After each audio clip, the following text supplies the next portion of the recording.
What's up, everybody? We're live. Fishy Hour with Roman and Brian. Wednesday nights. Welcome. Sorry we're late, guys. Technical difficulties. But we're here now. We're ready to start the show. Let's bring Brian in. Let's see, where is he? Brian, welcome to the show. What's up, Roman? What's up, guys? Wow, we really took it to the wire tonight. We're fixing lighting. That's the wire. We broke the wire. Sound. Ooh. It's all good. We're here. Skin of our teeth. We're here. What's up, everybody? So I see Coach Worf in the house. Oscar, HCX Polestar, MMFC Texas chapter. Muto, what up? Hey, all. See, Dario is in here. What up, Dario? Captain Adobo. Evening, folks. Hope everybody's having a good week.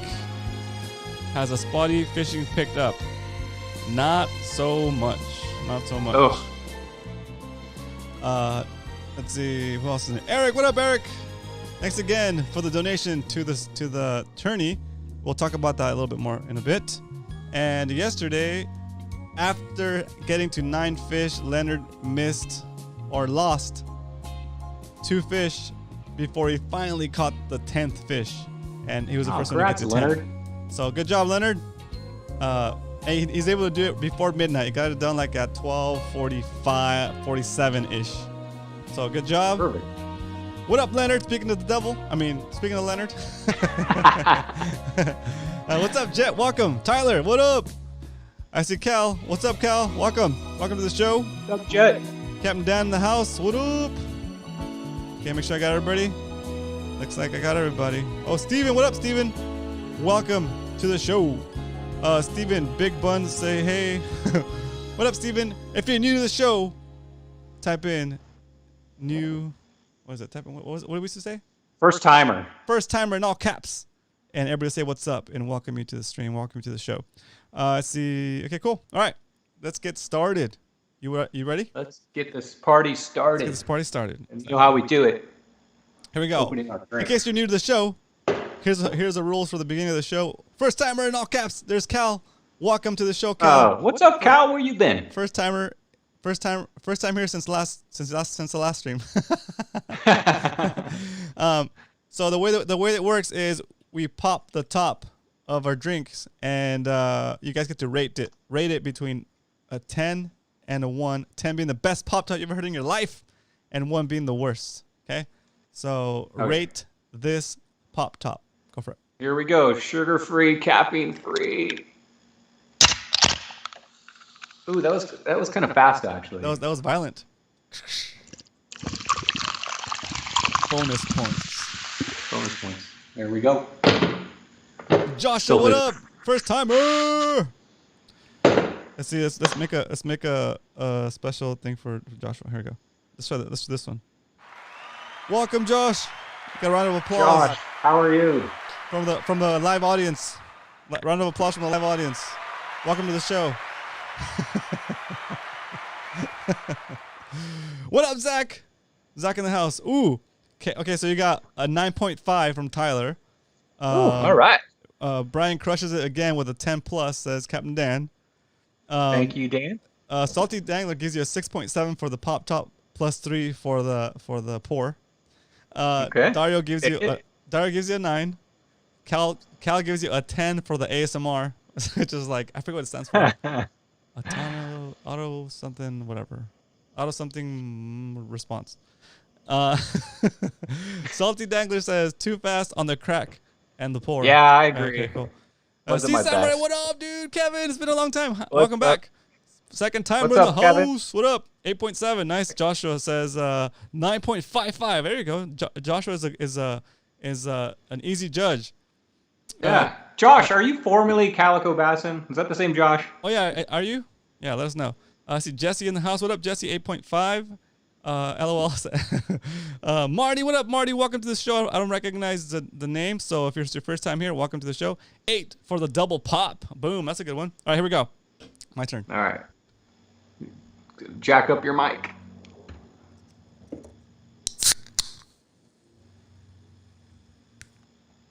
I don't know. It sounded pretty good on my end. Popped. It was like mine, though. It's fast. I had one. I had one today that opened. I had one today when I opened it. I was like, man, that would have been a good one for the show. It was like It was a super nice one. All right, an 8. Yeah. Cheers, everybody. Cheers everybody. Happy Wednesday. Happy Hump Day. We're halfway done through the week. Actually, more than halfway done through the week because we're already done with work today. We just have 2 more days in the week left. So, cheers. Let's have a good show. 2 hot days left, and then a fishing day. Yeah, we're calling it second summer. Mm-hmm. Second summer is here. Woo! Yes, it is hot. Kevin Dad gave me a sad for you courtesy 7. Oh man, Josh. You should add. Or no, that's Zach. A 4. Ooh. Oh yeah, you should add effects to yours, Roman. I should, right? Next time I'm gonna beat it up. I keep saying I'm gonna set up a whole complete. Next time I'm gonna overdo it. Next time I'm gonna set up a completely different mic. My pop top is gonna have its own mic. Okay. Yeah, reverb and echo. I have channels in the mixer. It's gonna look like it's gonna sound like I opened it like in a tunnel. Inside of Mount Doom, like a volcano exploded, and the birds come flying out. It's so funny. I want to see that. I mean, if you do that though, that means I'm gonna have to step up my game. And where's this gonna end? So exactly, pop top wars. All right, so let's go. Let's do a quick little intro into what these guys can expect in tonight's show. Okay, so if you guys are brand new to the stream, Wednesday night is normally bay fishing night. Sometimes we throw in some variety, but it's bay fishing. So we talk about fishing our local bays, and the main fish we're talking about is that guy up there, the spotted bay bass. Mm-hmm. And we talk about halibuts and all the other creatures that roam the bay, but mainly we're talking about bay fishing. And we dabble a little bit in La Jolla and inshore, but Kevin's on there, man, and you got questions. Now's the time to answer some of those in chat, or ask some of those in chat. I feel bad every time Kevin's on. We're like, ask him a bunch of questions. Yeah, I want to start asking. I just want to watch the show, guys. I just want to hang out. Yeah, put you on the spot. So we're talking about bay fishing tonight. Okay, so we're going to talk about our tournament. We're having a tournament this Saturday, so we're going to go over the tournament. We're going to share some stories about Friday night. We had the outing last Friday night where we did some hoop fishing, is that we call it? Hoop trapping, hoop fishing. And we're also going to, tonight, this week, my fish finder didn't work. So I had to sight fish, basically. Yep. And I'm going to go over some pictures, some slides on how to do some sight fishing in the bay if you don't have a fish finder. And then we might show and tell some gear for kayaks and boats. So that's the topics tonight.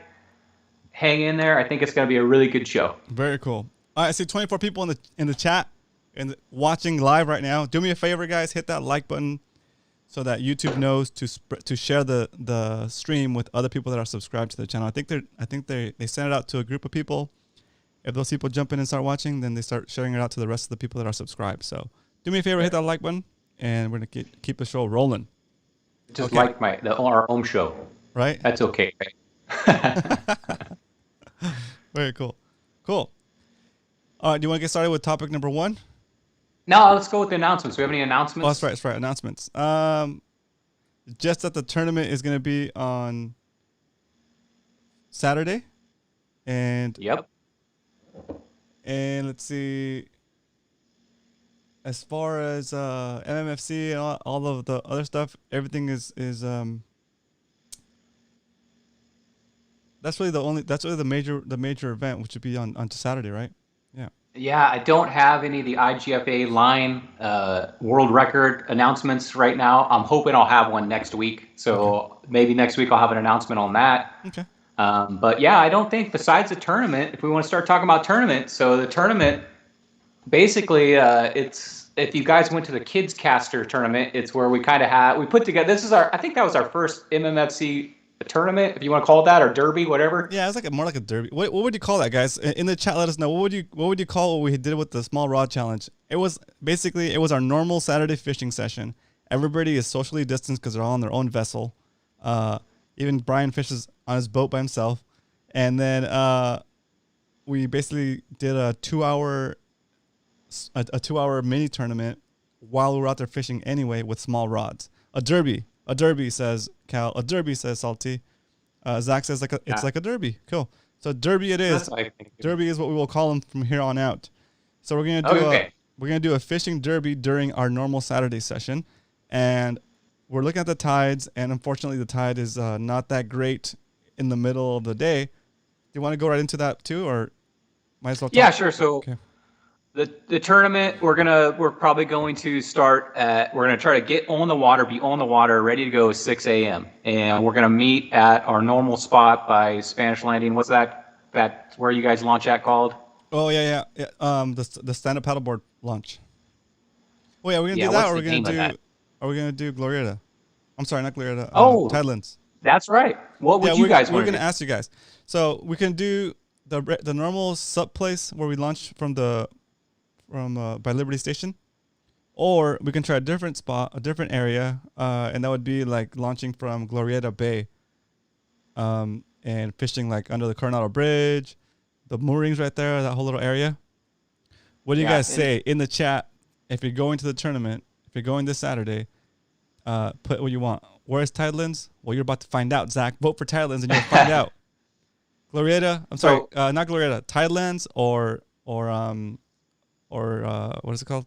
Liberty Station. Landing. Liberty Station. Or Liberty Station. Yeah. Oh yeah, Spanish Landing, exactly. So what Roman's talking about, Glorieta Bay, if you follow the Coronado Bridge across the bay towards Coronado, right where it comes down on the Coronado Island, on the right side, is that area, that zone kind of right there is what we're talking about. Okay, Tidelands it is then. Yeah, it'll be something different for us. We haven't done Tidelands as a group. All right. Cool. Yeah, and you know what I like about that place is there's some cool deep water fishing too over there. So. And there's plenty of room for all the kayaks. I got the chance to get my leopard shark over there. Oh, nice. Cool. Okay, so Tidelands it is, guys, and we're gonna. So, the tide shift is it's a big shift, and it tops out at like about 8, like about 9 o'clock. So at 9 o'clock it's already high tide slack, and we want a little bit of current. So we're gonna try to get there before that, and so that means that the launch, you actually have to launch at 6 a.m. and then the fishing for the derby starts at 6:30. That way we're fishing during that tide swing. Otherwise, we're gonna have to wait until about, I think it's 11:30 when the tide swing starts again to go back down, and it doesn't end till like 4, I think. But it's like it's way later in the day, and it's just a long time to be out there soaking, just kind of hanging out to wait for the next tide swing. So we're gonna do the first tide swing, which is a little early. So it's gonna be from 6:30 to 8:30, right? Yep. And if we're meeting at 6 and we're starting our derby at 6:30, I recommend the night before, guys, getting your gear tied up, ready to go. So that way at 6:30, because that 2-hour derby, that's a sprint. It's like it goes by like you won't, if you didn't fish it last time, literally 2 hours goes by so fast. So be ready at 6:30 to put your caster pole out and be ready to go. Right. And the rules in this scenario are going to be we don't care what you fish, as long as it's a artificial lure. You can do scent, no bait, no cut bait, and you can use any setup: A rig, Ned rig, all rigs, any rig. You say the 2 rigs we're ready to use. So who guess? I'm gonna use the A rig. You're gonna use the Ned rig. And then so it's any measuring device works. Oh yeah, and there's the categories, right? So let's go over the categories. Right. So categories are, it's a spotty tournament. So it's going to be your longest three spotties by length. So you're going to take a picture of your spotty on your hog trough or whatever measuring device you have. And when you take your picture, you're going to put the length of it above it in text. And then you're going to give us the picture of your 3 best spotties, longest. And those combined that's the winner of the derby. Yeah, that's And we'll have a first, second, and third place for that category. Perfect. And then there'll be a category for heaviest spotty. So if you want to enter that, you're going to have to bring your scale or go get a scale if you don't have one. So heaviest. Keep going. Heaviest spotty. And then the salty category, biggest other. So biggest fish of any other than a spotty, which could be anything. Could be a stingray, could be a halibut, could be a barracuda if you're lucky, because that would probably win it. Long slime stick.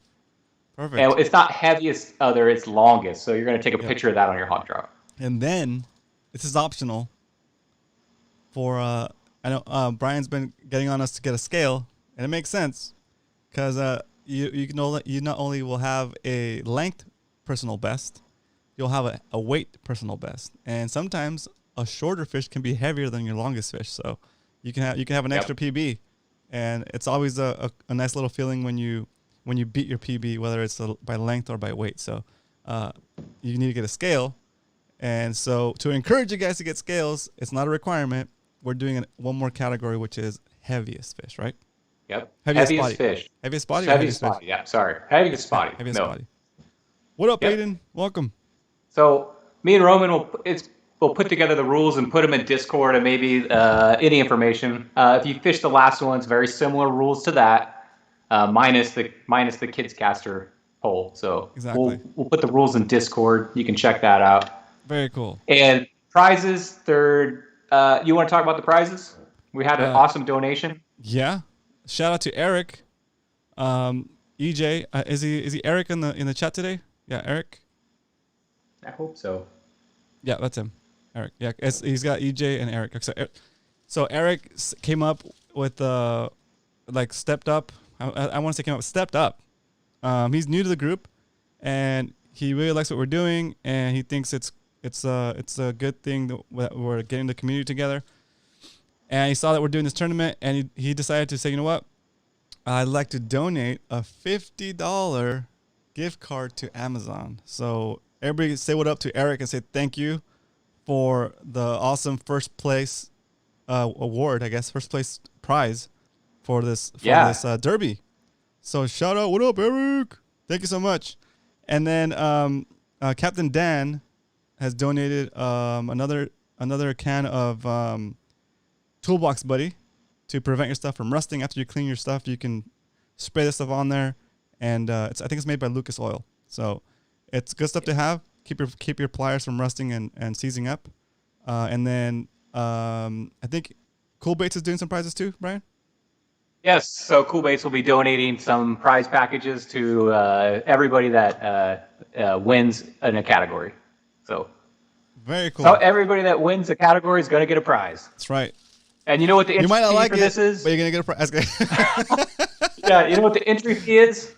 The entry fee is this: a good attitude. Oh, there you go. That's it. That's all we're asking. You're gonna get something worth. You're gonna get something worth more than what you paid in an entry fees. That's good. Yeah.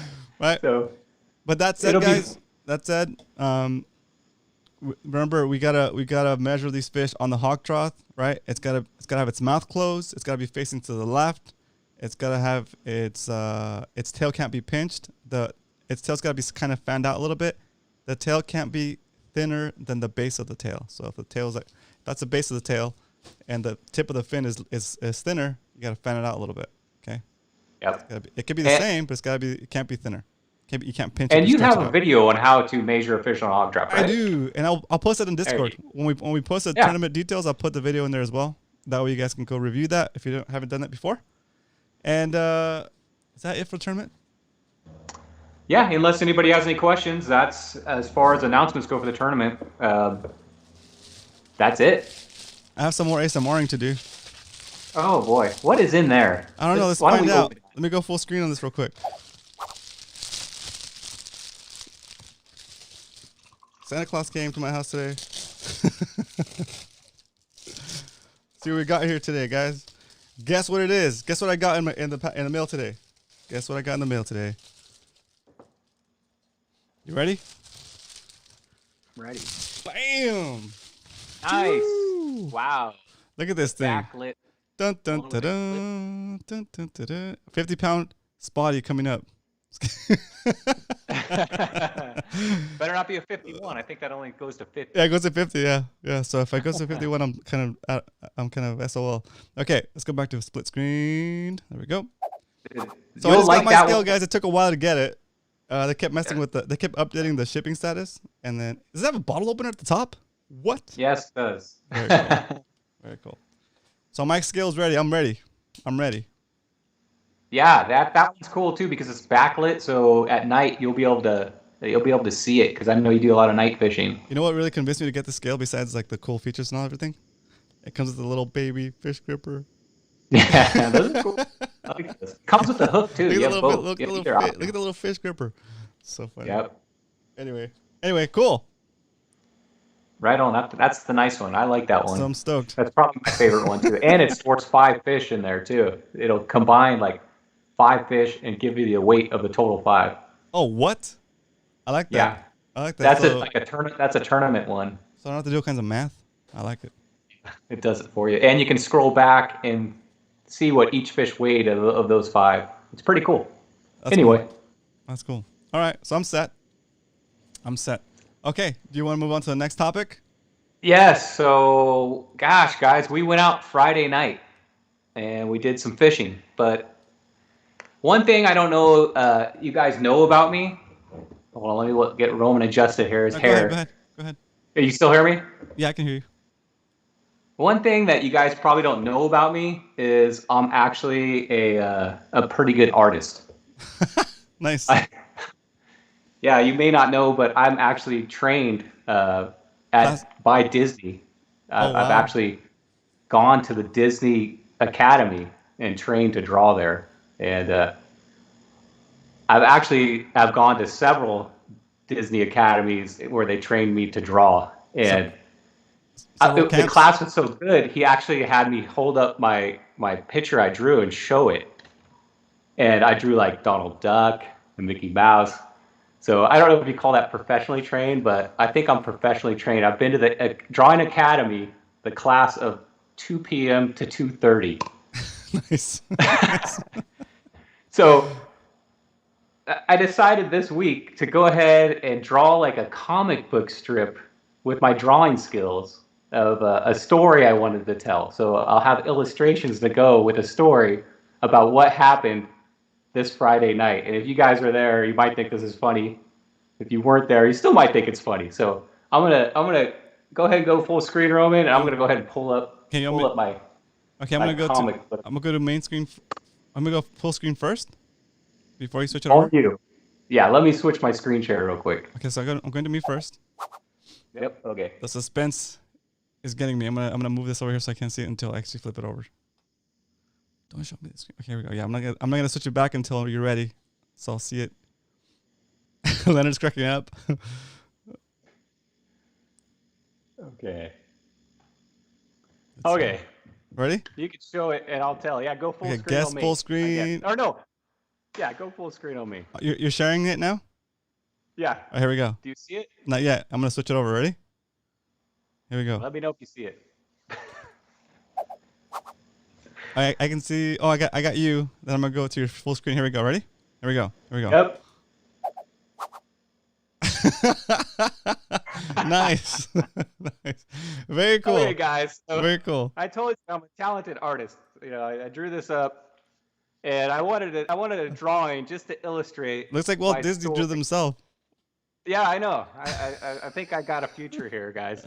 So, okay, this is me getting in the bay. This is Friday evening. I first see Roman. I'm like, hey, Roman. That's me on the right. And there's Roman on his kayak. Hey, Brian. So, next screen.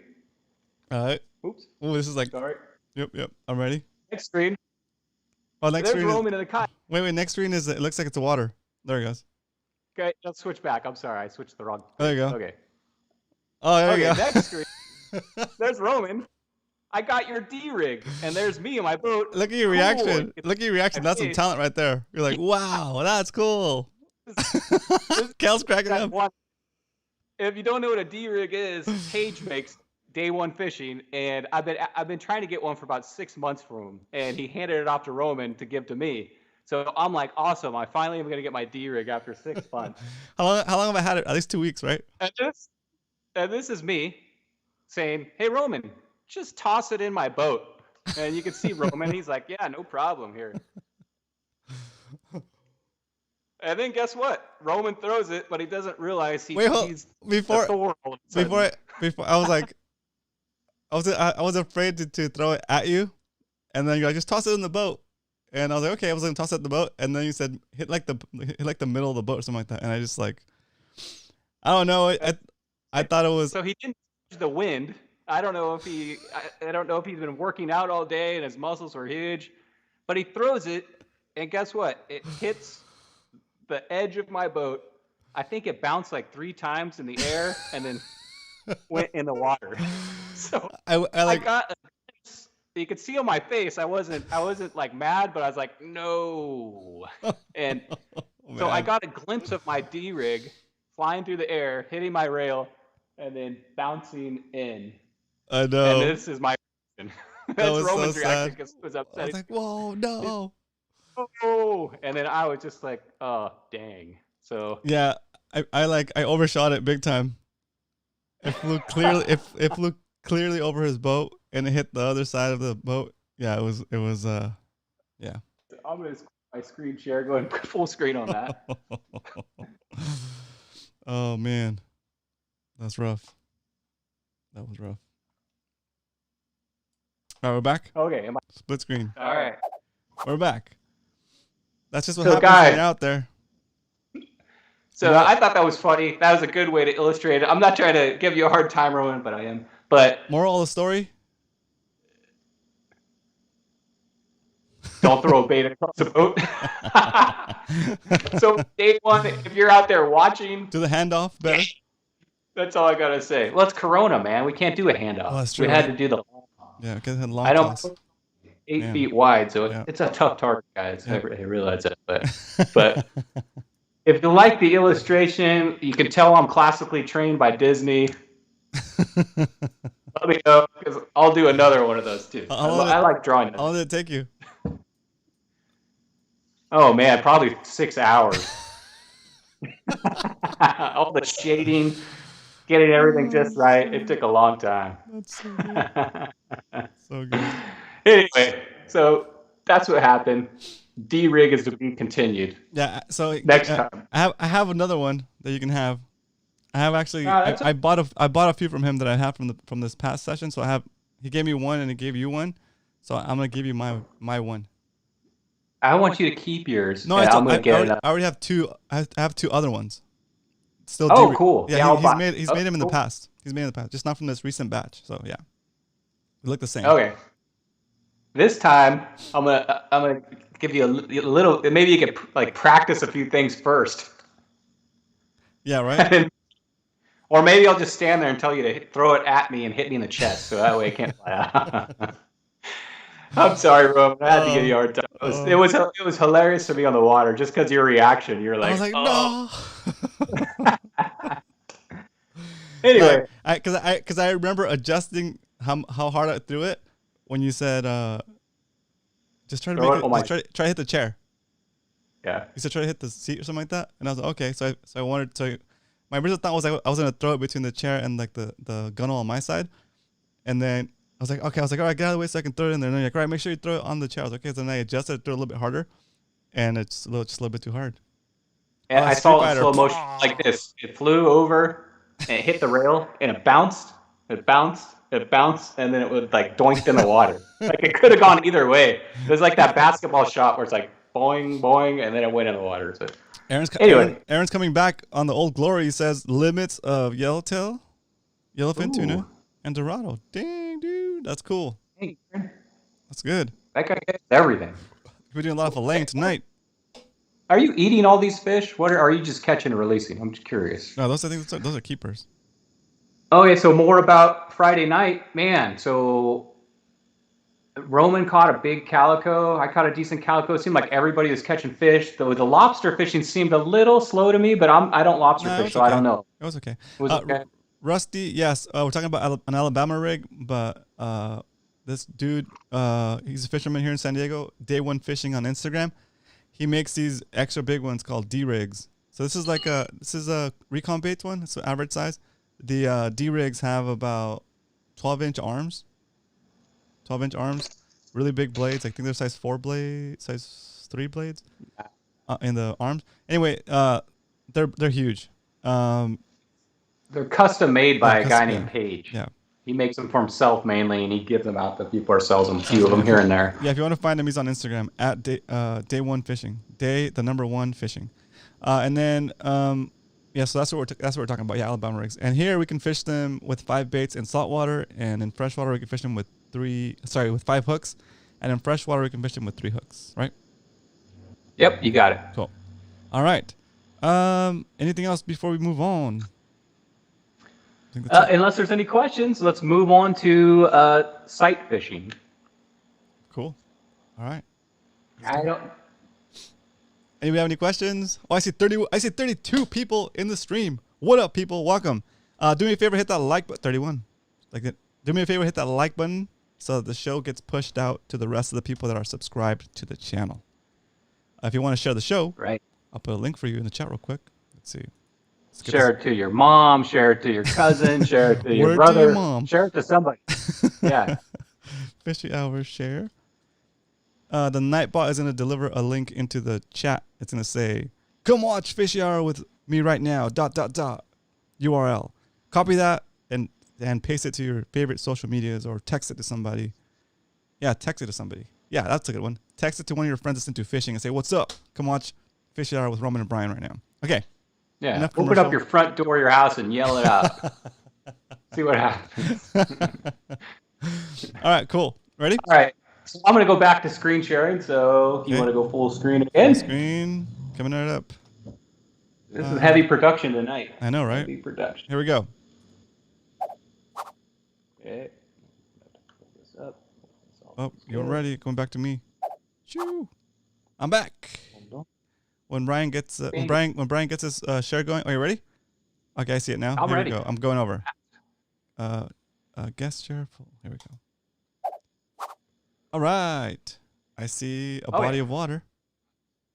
Okay, perfect. So tonight, guys, this weekend I went out fishing and my fish finder had a glitch, meaning it's not working right. It's like resetting. It's not working right. So I had to take it out and send it to Simrad for them to replace it or fix it, whatever they're gonna do with it. So I'm fishing without a fish finder. And guys, if you fish with the fish finder a lot, at least for me, that's like if you say crutch bait, now that I don't have it, I know what my crutch bait is. It's my fish finder because I look around. I use it so much. I didn't realize how much I use it. I go around and I look for certain things on the bottom and the water's not clear. I don't have it.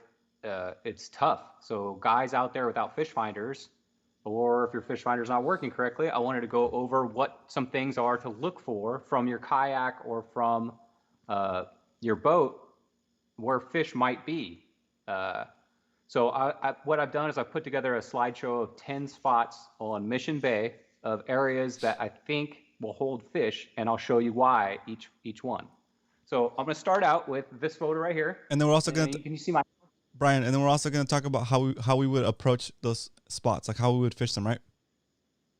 Yep, we're going to talk about what lure we might throw if we come up on a spot like this, and what we're expecting to get from an area like this. So got it. This spot right here, you can see we've got riprap rock, right?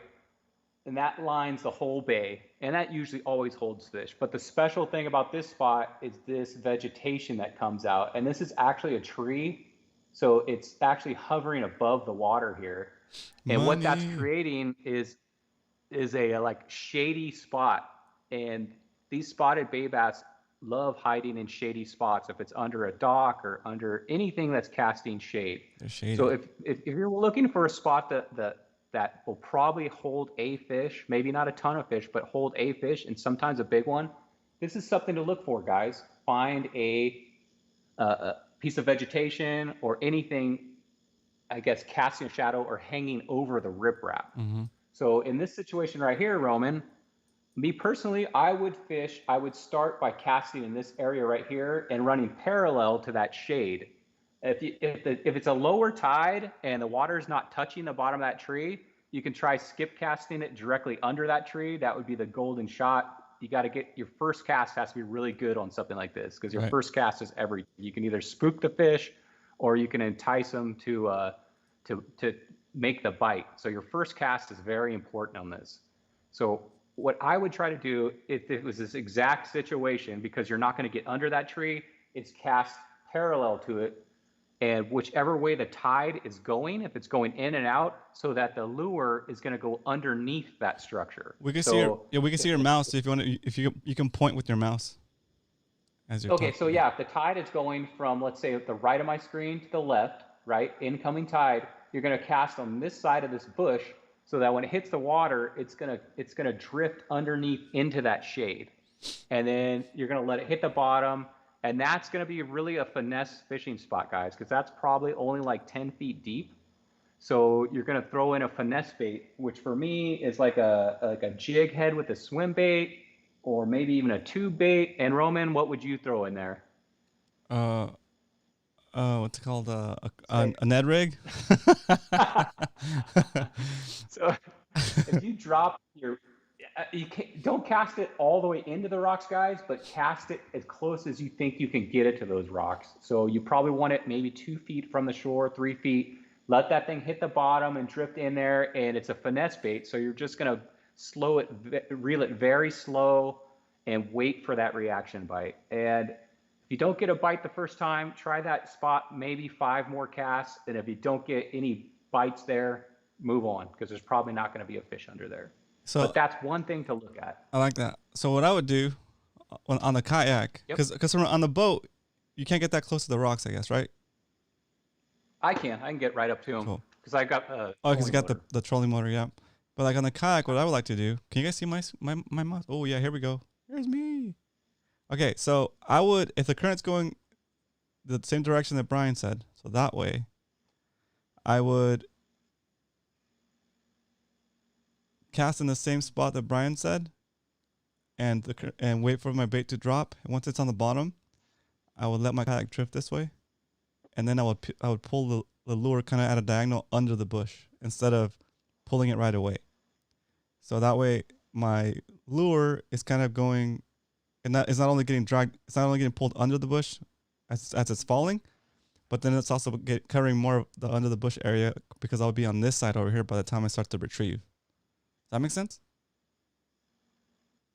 That makes total sense. Cool. One of the reasons I would say casting towards the shore, because if you take this picture right here, I'm probably 30 feet from that bush, and when I cast that on a boat, I want to cast it, and then I want it to drift into that, but I also want to have a strike zone where I'm pulling that lure towards my boat, because sometimes they'll come out of there and hit it. Cool. Let's say then maybe not directly under that bush, but maybe a strike zone maybe 5 feet or 10 feet when you get out of that bush. That makes sense. As long as you're coming slow and it may be hiding in a hole there, see that, chase it out, and hit it on the way to your kayak or onto your boat. That makes sense. But that'd be like my first. If you find the spot, don't spend all day there. Don't sit there for a half hour casting into that bush. If you don't get them on 5, maximum 10 casts, there's nothing in there. So move on. If I was fishing that's a 5 cast bush. Yeah, if I was fishing, that's about right. So if I was fishing this area, I would be fishing the Ned rig, of course. Just kidding. Now, here on the rocks, I would fish the crankbait right here, like around, not here, but like about right here, right where it's like about, I don't know, 7-8 feet, and right here. So I would get parallel to shore, cast towards Brian's arrow, and then pull it back, and then go past, and then cast here, go past the bush, and then go back on that side, get real close to the rocks again, and keep going. Just cover the water that way. Yeah, it would be leaving your finesse bait, if that didn't work, underneath the bush, and going to something a hard bait that might create a reaction bite from the noise or the vibration. So that's the opposite basically of the finesse bait. Cool. Okay, let's move on to the next. But only after you try with the finesse bait, because the finesse bait won't spook it as much as the rattle. So. Yeah. The rattle and trap's cool though if you catch a fish on that, right? Yep. Okay. Next spot. Okay. You guys probably all know this spot. These are all pictures I've taken at Mission Bay. You're blowing up the spot. Is that picture Brian, showing up, Roman? Not yet. What's that? No. I'm not going to blow up this spot. Oh man, this spot, you're blowing up the spot. I'm just kidding. These aren't. And I'm kidding.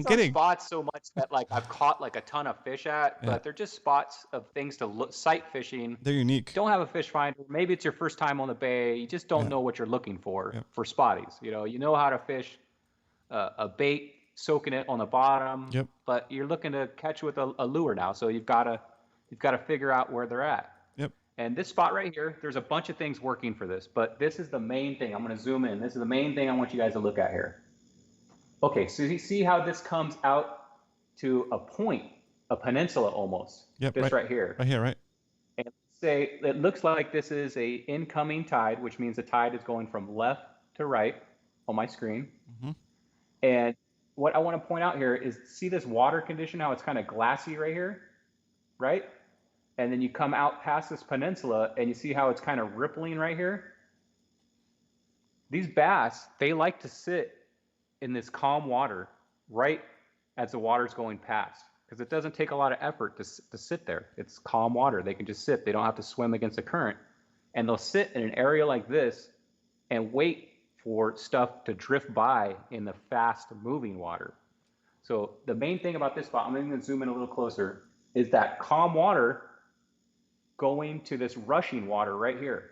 So look for spots like that, because a fish will probably be sitting here or back in here. And if you cast over here, as close as you can get to the riprap and come across right when you hit this fast water it may hit, or you could even cast over here and let your bait run with this fast moving water and hope something comes out and gets it. Yeah, that's good because the fish is going to be facing up current, right? That's the way it stays in place. So it's more likely to see it if it's coming at its face this way. Yep.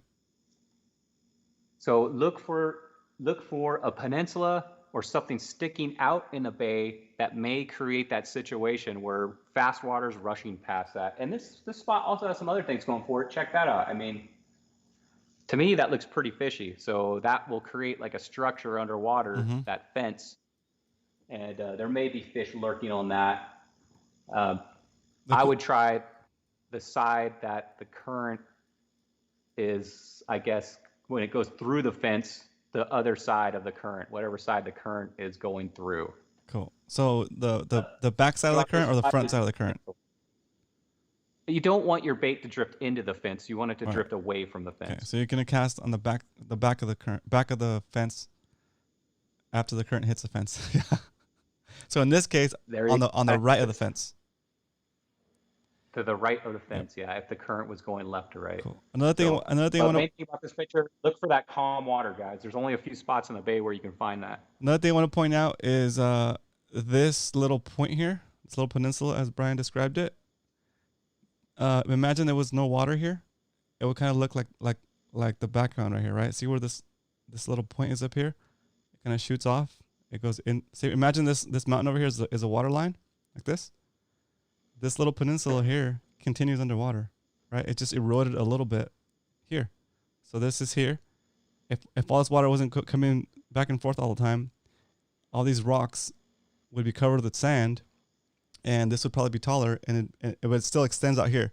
So all you have left right here where the water is, and that's what's causing that little calm water, is the continuation of this minus the sand that's been washed off the big rocks. All you have here is big rocks. So this kind of gives you it's pointing at underwater structure here. Okay. So yep. Anyway. And if you look at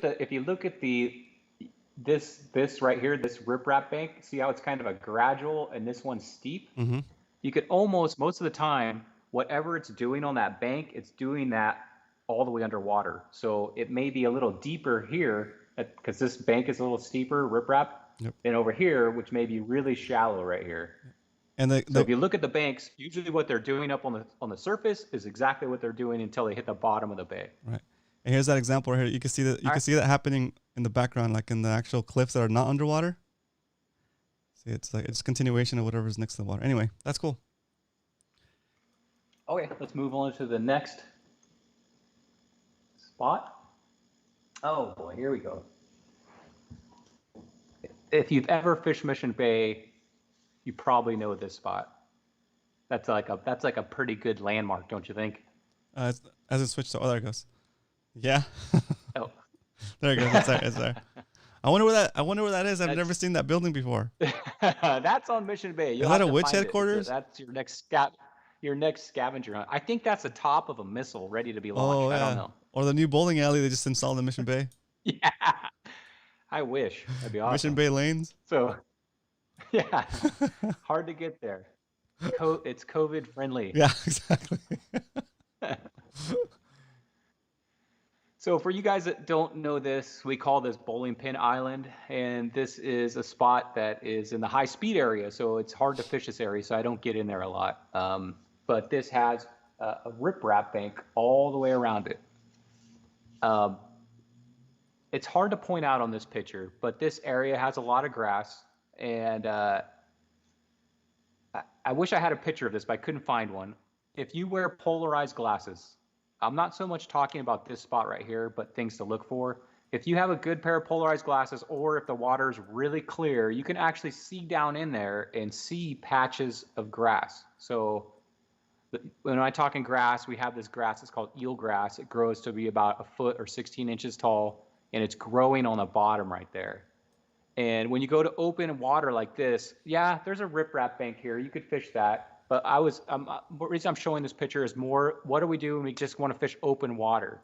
And open water fishing in the bay, if you don't have a fish finder and you can't find structure or drop-offs, you have to sight fish by looking in the water and seeing if you can see a transition from a light color to a dark color. And normally what that is you've got a patch of sand directly next to a patch of eel grass. Mm-hmm.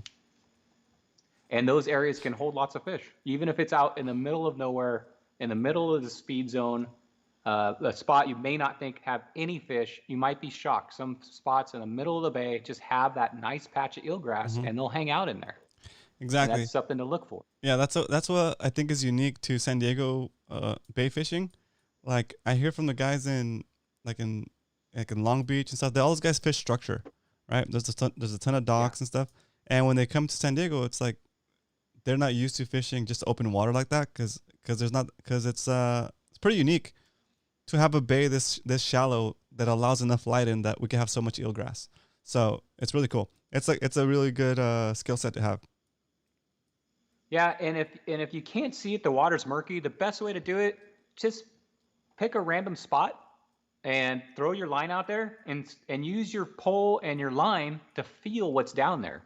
So if you're dragging it on the bottom and you're feeling nothing, just feels like you're dragging on the bottom, you're not bumping off anything or feeling any grass, then you're probably not in a spot with grass. So if the water clarity is not good, just try casting out there. I mean, a lot of people say where the spotty's at, just throw a line wherever. They're everywhere. And that's true. Spotties, I've caught spotties in the weirdest places you'd never think they'd be. So if you can't see, feel around with your pole. Just start fan casting around your area that you're currently in and find that grass. When you find that grass, try to stick on that spot and find a spotty in there.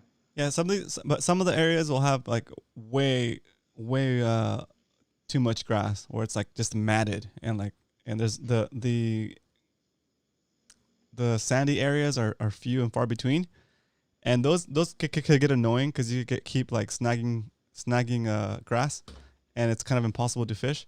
That's when you switch over to like a weedless setup, kind of like a extra wide gap worm hook with a bullet weight. That's perfect for that kind of setup. Definitely would fish. That's one of the places where I wouldn't fish a Ned rig, just because it has an exposed hook and it's gonna get snagged, or it's more likely to get snagged. One thing you could do to kind of lessen that is to, I don't even know if lessen is a word.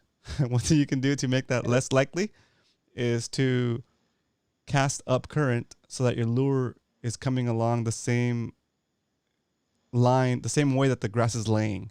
So instead of dragging your lure across the grass, you're dragging your lure with the grass, so it's less likely to snag. It's kind of like you're pulling a comb through hair in the direction of the way the hair is going, as opposed to across. Okay. Yeah, and I guess what I would recommend for eelgrass is mainly anything that goes down to the bottom. You want to be down on the bottom. These fish are going to be tucked down on the bottom. That's where the spotties are at. So I would recommend like an underspin or a jig head with a swim bait on it. And if the grass is really thick, like Roman's talking about, you might go with a crankbait because you can control it directly above that grass. Yep. Or a weedless setup. And if you're brand new to spotty fishing, and you watch our, I guess, was it last week where we talked about different lures? A really good setup for grass is the drop shot. The drop shot's easy to fish. You can rig it up weedless, and you can basically drag it through that eelgrass. It's just a twitching technique, and that's a very good beginner bait. If you're new to spotty fishing, I would recommend the drop shot. And Salty also recommends a lighter weight to stay above the grass. Good call, Salty. Great call, Scalty. So I recommend in 10 feet of water or less, like a quarter ounce or 3/8. And once you get to 20 feet plus, I'll recommend a half ounce. And then when you get into the deeper water, which we don't have a lot in the bay, but if you're in like that 40-foot section of the bay, even go up to a 1 or 2 ounce for that. Depending on the current too. There's a lot of variables on it. Very cool. But yes, good point. Oh, and also if you're good with the A-rig, I can get that A-rig through the grassy areas. If you can get your speed down, that seems to be a killer for big fish in those areas. If you can get the A-rig just above the grass, but you have to practice that one because if it gets wadded in the grass, it's over for that. You gotta be A-rig certified. Pulling in the whole lawn. But you gotta practice the A-rig to fish that in grassy areas. Right. Okay, let's move on to the next. Basically, you gotta start reeling as soon as it lands. Oh yeah. Do you want to field some questions, Roman, real quick? I think we're doing good. I don't see any questions pop up. I see a lot of good suggestions that we've been highlighting. So thanks, guys. Joshua says swim bait on Texas rig setup. Yep, that's right. Yep, Josh. That's that's a like good one, spotty, Jesse. I guess classic. Jesse said spinner baits are pretty weedless too. I like that. That's a good one, Jesse. Oh, Jesse, I love the spinner bait. Why are you blowing up this spot, bro? That's good. I'm just kidding. So, yeah, all these spots I'm showing are pretty generic. That's a pretty good picture, though. Okay, so guys, if you go very well, it's very nicely exposed. No highlights that are blown out. I like it. I have a professional LG cell phone that I take pictures with. Professional quality, I guess. Yep. It's only 4 years old. So anyway, and you went to the Walt Disney School of Photography if you guys too, right? fish Mission Bay, there's what, 3 bridges out there, I think. 3 bridges. This is the one closest to the jetty. It has like it doesn't have like the caisson pylon going straight down. It has these big, I don't know what you call them, concrete barriers connecting the caissons going down in there. And this is an area that's about 25 feet deep. So it's a little deeper for Mission Bay. Yeah. And when you're sight fishing, don't have a fish finder, guess what? Fish like to hide around these structures. So a couple of spots I like to cast, if it's an incoming tide, say, which is coming from the jetty in this direction, yep. I'll position my boat basically right where I took this picture, and I'll cast to this point right here. And when it hits the bottom, it drifts this direction, and I have pretty good luck with that. If I cast midway or in the front and try to drift it, I don't know what's going on in that area. I think the fish are sitting facing these pylons. Yeah, I don't know. I mean, you might have luck with them right on the side, but I think they're more back here in the back of the pylons. And if it was an outgoing tide, I would fish this side, right on the back side of this pylon. Yeah, and I know. So that's. Go ahead. I never had that much luck on those, except on like when I let my lure go complete on the bottom every once. Yeah, I could say I could maybe count on my 2 hands the times I've caught fish on that bridge. This bridge it's hot or it's not. Okay. You could go there. It's mostly not. You could go there 5 times and catch nothing, and then one day you go there and it's blowing up. Oh, so crazy. It's and there's what 6 pylons I think 6 or 8 pylons you can choose from. So you might if you're sight fishing and you're new and you don't have an idea, the bridges, not just this bridge, are a place you can start out because there is fish there.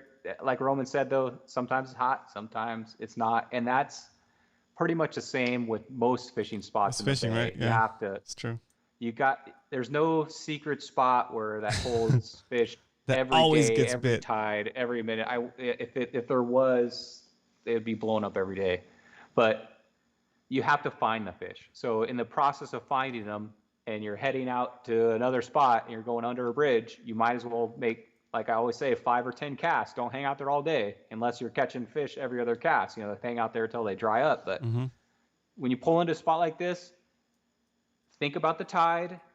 Not so much the wind, think about the tide, and then make an educated cast on where you're going to cast. Cast there 5 times. If you don't get bit, maybe move to the next pylon or move somewhere else. And what I would fish here, Roman, is something pretty heavy. I'll fish like because it's 20 feet deep. Yeah. I'll fish if I'm fishing my underspin, I'm fishing a 1/2 ounce to 1 ounce. Or if I'm fishing my A-rig, I would fish the A-rig there, just the same technique I showed you. Yep. and anything that will drop to the bottom there. Yeah, because there's gonna be a Ned lot of current rig. there too usually. Yeah, it's a high current spot. So if you think about it, guys, the entire bay, Has to go through when there. it fills up and drains out, is coming through this narrow part of. This is probably one of the narrowest parts of Mission Bay, right? Where Yeah, it's all the water's coming in and out. Mm-hmm. So that's another good thing to point out in this spot. If you're having a really high tide swing, like a 6-foot tide swing, the spot's probably not going to be very good. That's just too much water. But if you're at slack tide or like a 2 or 3 foot tide swing, that spot will probably be pretty good. Awesome. All right, let's go ahead. Any comments about that spot, Roman? I see. No, just a bunch of conversations happening, but about the topic and positive. So we're good. Let's go through them here real quick. Good. Yeah, we don't need to highlight those. It's just kind of like talking about other. Okay. No questions. Yeah. If you guys have any questions, please put them in the chat. In the bay, the fish you're probably going to catch here are maybe halibut, of course, spotted bay bass. You might get lucky in a sand bass in here. The sand bass are pretty small in Mission Bay, unless you go out to the jetty. So mainly you're fishing this spot right here for halibut and spotted bay bass. And you know what? This is a good spot if you have some topwater fish. I guess we could talk about that too. This is a good spot where if you're fishing for a barracuda, Yeah, I've seen barracuda there. The bonitas, Yeah. or a corvina. This might be because they're close to the jetty and there's still a lot of moving water here. This would be a good place to also throw a topwater bait if you're trying to target something besides the spotty. There you go. Okay, here's my favorite. Okay, let me know when you get this picture in.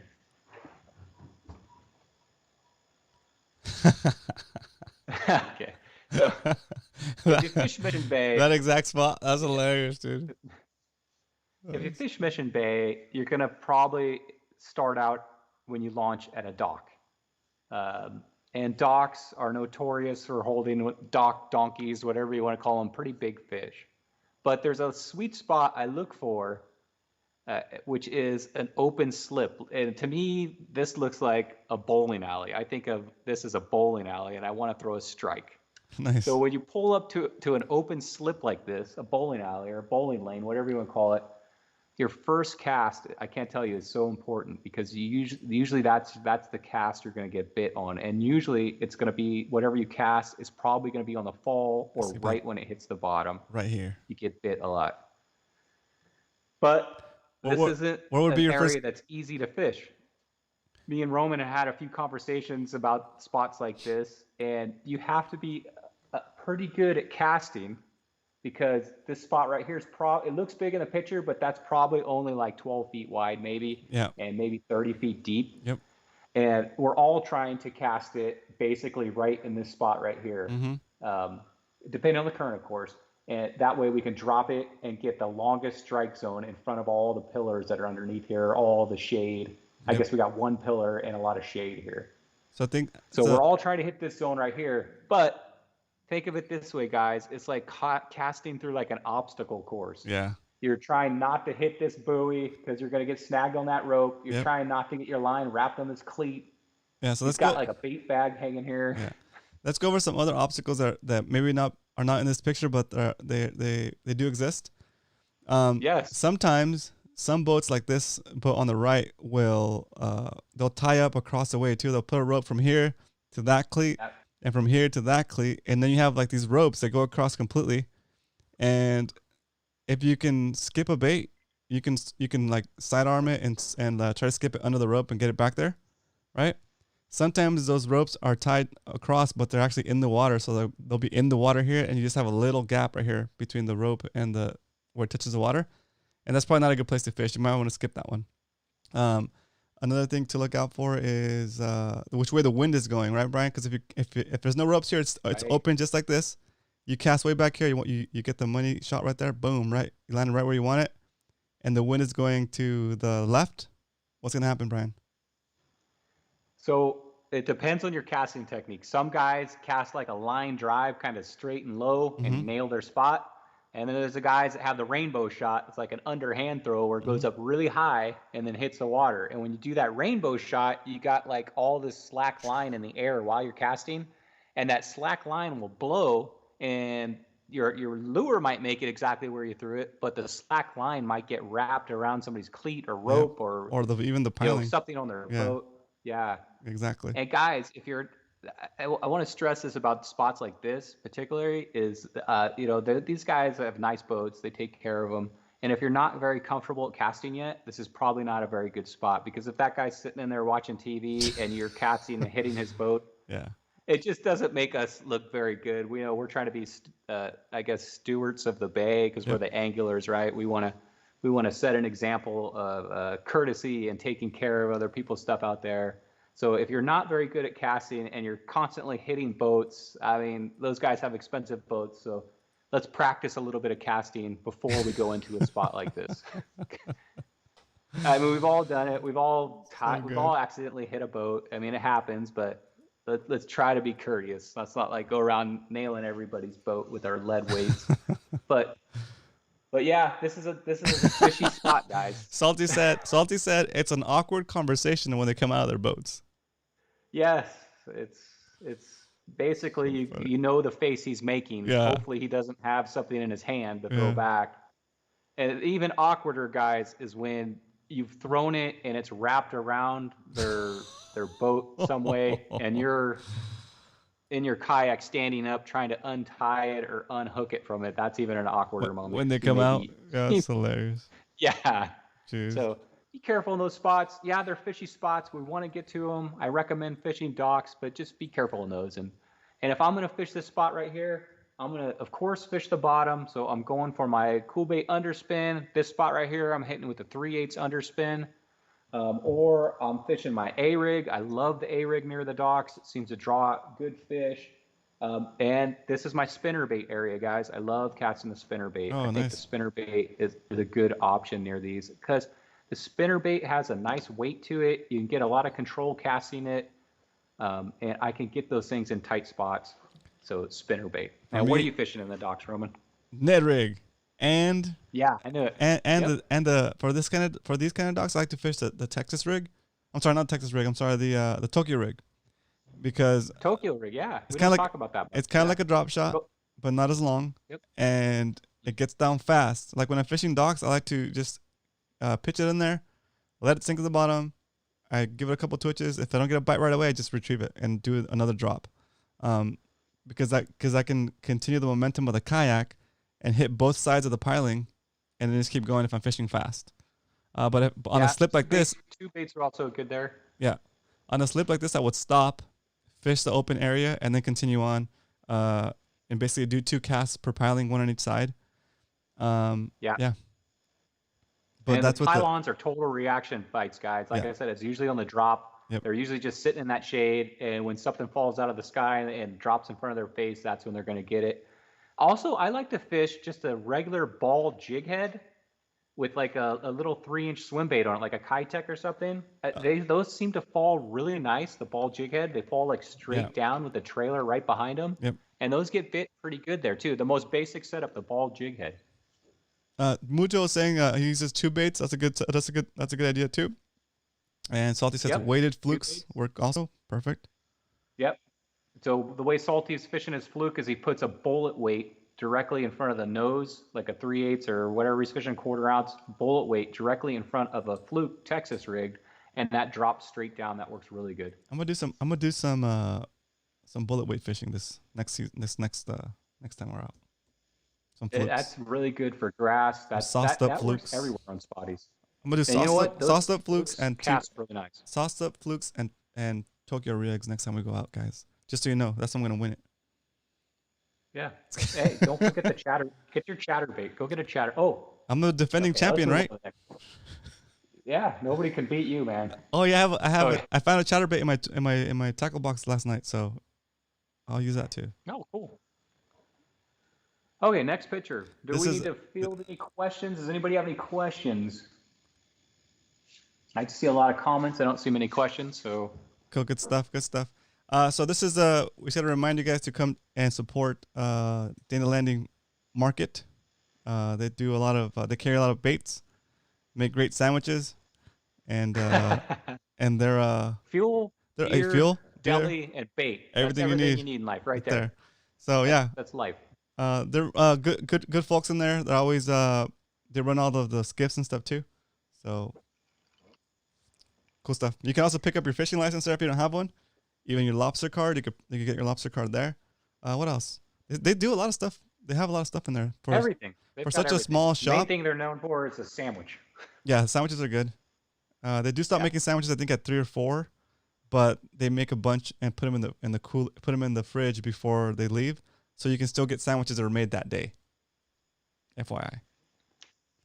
So the reason I took a picture of this spot is because if we're not fishing like the bowling lane, like I said, the empty slip like this, it's really nice if you can find one of these end spots. So that's like where the dock basically comes out to the water and ends.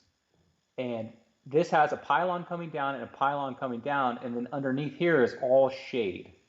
So if you can cast and run parallel to these end spots, instead of going into the docks like that last picture was, the last picture you're actually traveling into these dock areas, right? Yep. And this this end spot doesn't have a boat. This one does have a boat over here. But if you can find a vacant end spot like this, those are really hot fishing because you can cast, let's say down here, and this is probably 50 feet. So this has got a 50-foot long shadow or a 50-foot long strike zone.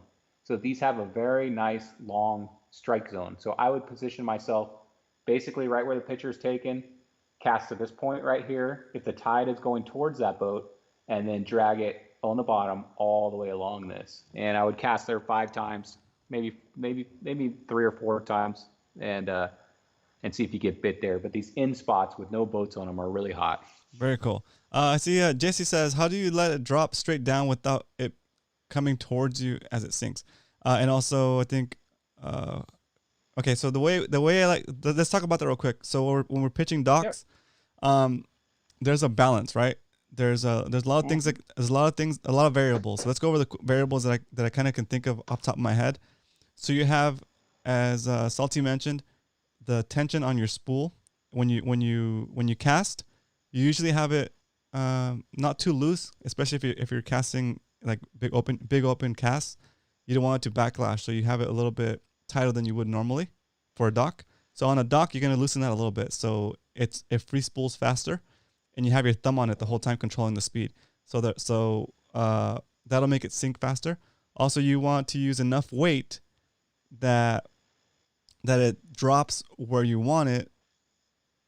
So it's got to drop fast, but not too fast. Because I think personally, if it drops too fast, the fish it doesn't get its bit. But so there's a balance between how fast you want it to drop, and if it's dropping slow, it might start to come towards you as opposed to dropping straight down. So that's what you gotta mess with. And I think there's a balance between how much weight you put on it, what kind of lure you use, because also the lure has a little bit of resistance in the water, right? And also your line weight and how much tension you have on your spool. Okay, so you have to play with it basically. But those are the things you would change to figure it out. And who asked that question? I didn't get the name on that. Let's see, Jesse. Okay, Jesse. So another thing is most of us are using a braided line, right? And we have a fluorocarbon leader on that. And the braided line is a very good visual to see what your bait is doing underwater. So when you cast that and it first hits the water, and if you didn't cast it a line drive, if you didn't cast it, straight out and hit your spot, say you arced it slightly, right? When you hit that water, if you set your bail, that first line is going to lay on top of the water, and you can keep your eye on that, and you'll actually see that line starting to pull straighten out, and then when it hits the bottom, that line will go slack as if it looks like it's not tight anymore, not taut. So if you get good at keeping an eye on your braid, you can determine how fast it's falling and also when it's hit the bottom. Perfect. Yeah, and also that depends on how you cast. If you cast like that line drive, skip across the water, you're not going to get that technique so much. That's more for like when we're casting under a dock or under a bridge, or not under a bridge, under a bush. If you're doing the flipping technique where it's coming up in the air, coming down, then you're going to have some of that slack line. When it hits the water, you're going to give a couple cranks to get some of that slack out, but you want to watch that fall. Yep. So keep an eye on your line, and you'll know it when you see it. You'll know what I'm talking about. You'll watch your braid, and all of a sudden you're going to realize, oh, okay, it's on the bottom, so now I can retrieve. Cool. And then also, if just be mindful that you've adjusted your bait caster to fish docks and to let it sink, let it go fast, basically. Yeah. Because you might be tempted that once you're done fishing that dock, if you're on your way to a different dock, to just kind of do a cast in the open, for just like on your way or whatever. And if you cast it to the wind, you're gonna get a crazy rat's nest because a bird's nest, because your spool's gonna be too loose for that cast, right? Remember, you have it set up for pitching and dropping straight down kind of fast. So if you do a different type of fishing, make sure you adjust your tensioner knob so it's a little bit more tight, and that way you don't end up with the backlash. Okay. And if you're not good at the bait caster yet, don't be afraid to use a spinning reel. You're going to have to learn how to reach down and pinch the line basically to control it instead of your thumb. But if you're not good at it, you can actually get in these docks with the spinning reel, or if that's all you have is a spinning reel. You can. It's a technique where you flip it in there just like you would the bait caster, and you reach down with the hand that's not on the rod and pinch that line as if you're using your thumb. So if you're not good with the bait caster, you can still use spinning rod. Cool. All right, I'm gonna go back to the picture. Are we done? Let me see. I think I have one more picture, guys. Going back to the pictures. I'm gonna skip that. Oh wait, I've got so many pictures. I realize we're already 15 minutes over, Yeah. so I'm gonna skip some of these. We're gonna go right to this one. Okay. Nice. Okay, guys. So we all know what this spot is. Maybe you guys don't know from the picture because it's not very wide angle, but this is the jetty. So this is the entrance to Mission Bay. And, That's a really good photo, dude. Coming in. I like it. Yeah, I like that picture. But very cool. This is a dude coming in. Obviously, he's either cleaning a fish or emptying out his bait tank, one or the other. I would crop out. And, I would crop out this bird and this bird, and it's a perfect picture. And then make it straight on the horizon. It'd be nice. That's a nice picture. Go on. Cool. But I enjoy it too. That's why I put it up there. It's a nice one. Enjoy that moment. I remember that moment. So the jetty. So that's a different type of fishing than in the regular bay. There's a lot of current in there, and it varies from about 25 feet deep all the way to almost 40 feet deep in the furthest points of it. And this particular part of the bay holds sometimes different fish than, say, in the Mission Bay. This will hold sand bass, calicos. If you look down in there, you'll see Garibaldis on the rocks. It also holds halibuts. But when I fish here, without my fish finder, of course, if I have my fish finder, I'm looking on the bottom. But if I'm fishing here, I'll usually start out on the riprap, which is the sides, both sides, and start fishing there. And if you go up to the riprap, it's about 12 feet deep, but it immediately jets off down to about 29 feet deep. And I like fishing that drop off. And that's a visual you can see when you pull up in your kayak or boat, you look straight down, you can see that riprap go in, and then all of a sudden it disappears. And that's where that drop off is. And if I'm fishing the jetty, I'm fishing heavy things like a 1 ounce bait, so the heavier stuff that's going to get in that deeper water and stick to the bottom while I'm reeling it. If you're fishing like a 1/2 ounce or a 3/8 down on there, when you reel, it's just going to come up and it's going to be in a mid-water column. You got to have some weight to keep it down on the bottom, and that's where the sand bass are lurking. You might get a calico in mid-water in here. But what's your luck on the jetty, Roman? Not too good. I did my best when I was hoop netting, and just in between pulls, I caught a bunch of sand bass, kind of like in the drop off. Yeah. So if you're in a tournament that's basically biggest bass, this area is going to probably hold the biggest bass, which are not spotties. It's probably calicos and sand bass hang out in here, which are usually bigger than spotted bay bass, but not as cool. That's right. So jetty fishing. Also, there's a lot of topwater fish. Barracuda, bonita. There's a lot of topwater fish in here. Corvinas. A lot of topwater fish roaming around there. So don't be afraid to throw what bait, Roman? The Whopper Plopper. The Whopper Plopper. Okay, I think that's it with my slideshow. So you can go split screen. The Whopper Plopper. All right, cool. So, yes. Good. I know we have other stuff planned for the show, but I think it's already almost 8:20. So let's CJ, well, one thing I want to talk about though, really quick, because I didn't get a bit. If you don't mind, Roman. Go for it. is the Whopper Plopper. I don't know what I've done here, and I introduced this to Roman on Friday night. And man, how many times do you think you say Whopper Plopper? A lot. I fished it before. I have one. I had one, but I don't know where to put it. But Don't know where you put it. I have one. I had a black one that I think was that size, and I fished it a couple times in Miramar Reservoir, but I didn't get anything on it. I think I was just fishing at the wrong time, and then I don't know where I put it. It's been such a long time since I fished freshwater. I don't know where it is. So when the opportunity came to fish it in the bay, I was like, yeah, I used it last night too. I tried getting a carbine on it, but nobody bit. Dude, so I'm going to fish the Whopper Plopper on Saturday after the tournament just to see if I can catch it. Because I've never caught a fish in the bay on this, so I want to make it my goal to catch a fish on this. Nice. And if you don't know what the Whopper Plopper is, it's a hard surface bait that has this tail that is like a wash machine, and it goes around and it makes a very distinct noise. So it sits on the surface making this clunky noise. So yep. Very cool. Whopper Plopper. I just like the name. That's all I want. Okay. So before we end it, though, you know what I've got to do? All right, go for it. Wait, hold on. Guess what? Okay, go for it. Right, well, let me know when you're ready. Okay, sorry. Guys, just so you guys know, while Brian's getting ready with that piece, I'm streaming on Tuesdays on Twitch. Here's how you get there: RomanCastro.com/Twitch. Go over there and give me a follow. A follow is free, and you can catch me fishing live from the kayak on Tuesdays at about 6 p.m., 7 p.m. So it's basically the continuation of the show on Tuesdays. Okay, so Mondays it's fishing reports.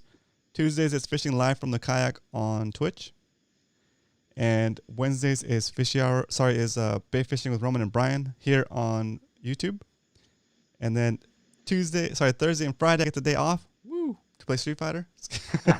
Yeah. And then that's pretty much what's up. And Saturdays sometimes I stream also on Twitch. So I'll be streaming the outing this Saturday on Twitch from my kayak, so you guys get to see what I'm doing while I'm fishing, get a competitive edge, and then I'll also be streaming as the winners get their prize. So cool. I'll see you guys out there on Tuesdays, and also I'll see you guys on Saturday if you guys wanted to go watch the event. Okay, I'm gonna go back to Brian now. Ready? I'll be out there on Saturday participating. Yes, I'm ready. This is the most exciting part of the show for me. Here we go. So if you're new to the show, every week I am suggesting, am I on there, Roman? Am I live? Yeah. Every week. This is it, guys. Movie suggestions for this week. I love to watch movies, and I love 80s movies, and I love 90s movies. So every week I'm going to suggest an 80s, 90s movies. This week I got two, in case you like comedy or science fiction. Science fiction movie. I loved this movie. So as a kid, it was like, I don't know how old I was. I was pretty young. But it's like when CG first started, and it was like, holy mackerel, that looks killer. It is The Last Starfighter. Oh, yeah. Oh, man, I'm glitching. So if you haven't seen The Last Starfighter, I actually heard, man, why am I glitching out here? I hear that they are going to make a remake of this. Mm. So Last Starfighter, I don't know if you can see the cover on there. That's a killer 80s movie. I loved it as a kid. Kind of holds up now. Still pretty good, but I'd recommend that. What's the rating? What's the rating on that one? That is a PG that is PG. I want to watch it and then watch it with my kids. That's a good one. That's kid friendly. Okay, then comedy. This is a movie that when it came out. Coach Worf says UHF or Outlander, great movies. Yeah, nice. Weird Al Yankovic, that's an awesome movie. Nice. So as a kid, I went to see this movie in the theater. And I loved it so much, I begged my parents to go see it twice. It's a comedy. It cracked me up through the whole movie. I still like to watch it, and that is The Three Amigos. It stars Chevy Chase. Chevy Chase, let's see, who else is Martin Short, and Steve Martin. So this is a good comedy. I always think this is funny. Saw it in the theater twice. It was so good. So those are my recommendations. I give this 3 out of 5 max, and I give this 3 out of 5 max. So get out there and watch those. What would you give 5 max? Ooh, an 80s movie? Well, my favorite movie of all time is Lord of the Rings, Return of the King, and Star Wars movies. But that's a 5 max movie to me, is the Lord of the Rings, Return of the King. One, yeah. Awesome. 80s movies? I don't know. I'd have to think about that. I'll see if I can find a 5 macker for next week. Starship Troopers. What would you give a 5 max? Wait, let me guess. No, I don't have to say. What's your 5 max? What movie gets 5 max? You know it. Bloodsport. I gotta rewatch it. What Is that the one where Dim he Mak? kicks? What's that? Does he kick down a palm tree in that movie? No, that's Kickboxer. Also, Okay. also a 5 max movie, by the way. Just saying. Best movies, you're best John movies Clare. ever made. Bloodsport. Okay. Kickboxer. Kickboxer 2. Let's go. Okay. Here's the scenario for you though. Universal Soldier. Chuck Norris versus Jean-Claude Van Damme. Easy win. Jean-Claude beat him up. And Steven Seagal, he's way out there, right? He's gonna get beat up by both those guys. Yeah, Steven Seagal's pretty cool. He's pretty legit. Is he? Norris, awesome. That's cool. That's cool. All right, guys. I guess I'm wrapping it up here. So I hope you had a good time. I hope you learned a little something. I'll read the chat later. I know I always learn something from the chat from you guys too. I have a lot of fun. Thanks, Roman, for having me on again. Hopefully, I'll be back next week. That'd be fun. And, yeah, you're welcome. Always come back. Of course. Thank you for the effort you put into the show and for all the prep time. Thank you. Yeah, I love doing it. So I'll be out there snagging grass and catching bass. I'll see you guys next week. Later. Woo! Awesome. Cool. Thanks again, Brian, for putting the show together on Wednesdays. It's a highlight of the week for me, and it's a good middle of the week marker and a positive one. So good call. All right, guys. Thanks for jumping onto the show and watching today. I appreciate everybody showing up and sharing the stream. Thanks so much for the likes. And let's see, shout out to Dario, Zach, Cal, Salty, Worf TV, Coach Worf, Muto, Elric. What up, Elric? I don't think I've seen you here before. Welcome to the show. I'm sorry I missed you earlier. Welcome, sir. Hope you come back. We'll be back on Monday. And I'll be streaming on Twitch on Saturday, our little event. If you want to join us, if you have a kayak, come check it out come check out the event on Discord. I'll put the Discord link for you here in the chat. Go join our Discord, and you'll see under outings, we'll put all the information there for you, okay? Yeah, the only way to get into our Discord server is to click to that link, romancastro.com/MMFC. Otherwise, you won't be able to find the server, and you'll be lost. Anyway, let's keep it going. Who else did I miss? Oh, Captain Adobo, thanks for hanging out. Ryan, I'm sorry. Hyder, All-Nighter Hyder. Leonard, you're my boy. Woo! Let's see, who else do we have in here? Joshua, thanks for hanging out today with us. And let's see, who else? I don't want to miss anybody today. Doug, I saw you in here earlier. Jesse, Roy, what up, Roy? Sorry I missed you earlier. Sorry, I missed you when you came in. Good to see you in here, Roy. Kevin, if you're still in here, Mr. Kevin Nakata in the house. C Samurai at C Samurai on Instagram. Go check him out. He's also C Samurai on YouTube. If you're watching us on YouTube, you can check out our contributors list, and Kevin is on that list. Also, Worf TV, Coach Worf is on that list as well. Actually, Brian's on that list too. He hasn't put out any videos yet, but he's on there. Go subscribe to his channel. So when he's ready to start his own YouTube channel, he's good to go. All right, guys. I'll see you guys on Saturday if you're coming out. If not, I'll see you guys on Monday. Have a good night. Yay.